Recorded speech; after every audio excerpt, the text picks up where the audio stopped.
Keling, Robbingiz sizga harom qilgan narsalarni o'qib beraman. U zotga biron narsani sherik qilmang. Ota-onaga yaxshilik qiling. Bolalaringizni kambag'allikdan qo'rqib o'ldirmang. Sizlarni ham, ularni ham biz rizqlantiramiz.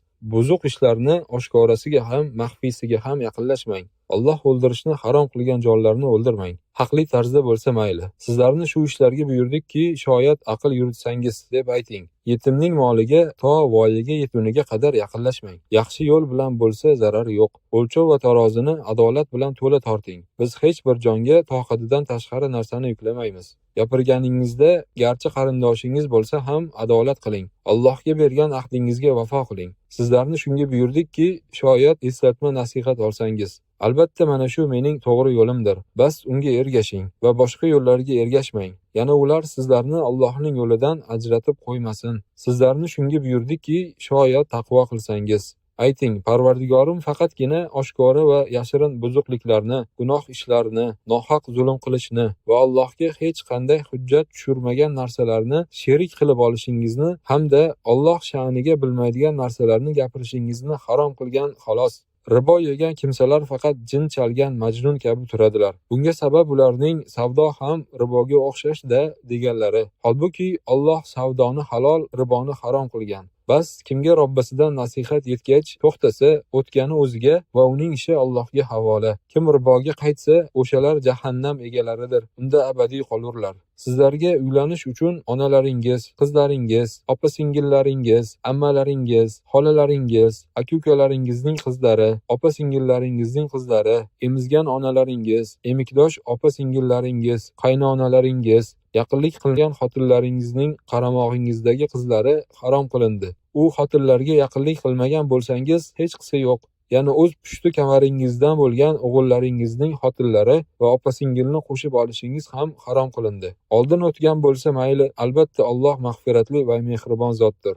Ey iymon keltirganlar, Alloh sizlarga halol qilgan yoqimli narsalarni harom qilib olmang. Haddingizdan oshmang. Alloh haddidan oshganlarni yoqtirmaydi. Alloh sizlarga rizq qilib bergan halol va pokiza narsalardan yenglar. O'zingiz iymon keltirgan Allohdan qo'rqinglar. Albatta, u zot sizlarga faqat o'limtikni, qonni, cho'chqaning go'shtini va Allohdan boshqa uchun so'yilganni harom qildi. Kimki majbur bo'lsa, zulm qilmay, haddan oshmay yesa, unga gunoh bo'lmas. Albatta, Alloh mag'firatli va rahimlidir. Sizlarga o'limtik, qon, cho'chqa go'shti va Allohdan boshqaning nomiga so'yilgan hayvonnigina harom qildi. Endi kim majbur bo'lib qolsa va zolimlik qilib haddidan oshmasa, bas albatta Alloh kechirimli, mehribon zotdir. Sizlarga o'limtik, qon, cho'chqa go'shti, Allohdan boshqaga atab so'yilgan narsa, bo'g'ilib o'lgan, urib o'ldirilgan, baland joydan qulab o'lgan, suzishib o'lgan va yirtqich hayvon tishlab o'ldirgan jonivorlar harom qilindi. O'lmasdan oldin so'yib yuborganingiz bundan mustasno.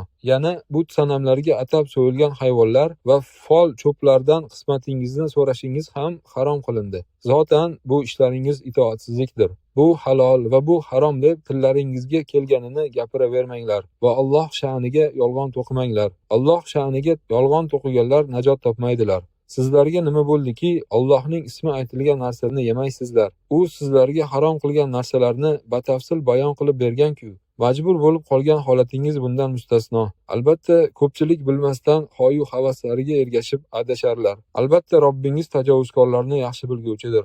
Ey payg'ambar, nima uchun ayollaringizni roziligini istab, Alloh siz uchun halol qilgan narsalarni harom qilasiz? Alloh ko'p mag'firat qiluvchi, mehribon zotdir.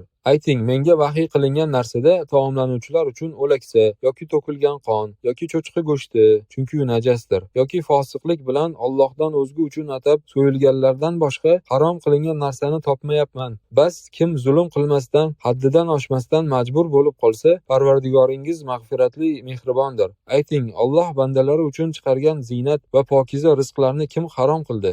Ayting, ular dunyo hayotida iymon keltirganlar uchundir. Qiyomat kunida esa faqat ulargagina xosdir. Biladigan qavm uchun oyatlarni mana shunday tafsiloti bilan bayon qilamiz. Aytinglarchi, Alloh sizlarga bir rizq nozil qilsa, uni harom va halol qilib oldingiz. Bu ishga Alloh izn berdimi yoki Allohga tuhmat qilyapsizlarmi deb ayting. Shirk keltirganlar agar Alloh xohlaganida biz ham, ota-bobolarimiz ham undan boshqasiga ibodat qilmagan va usiz biron narsani haromga aylantirmagan bo'lar edik, dedilar. Ulardan oldingilar ham xuddi shunday qilganlar. Rasulning zimmasida ochiq yetkazib qo'yish bor, xolos.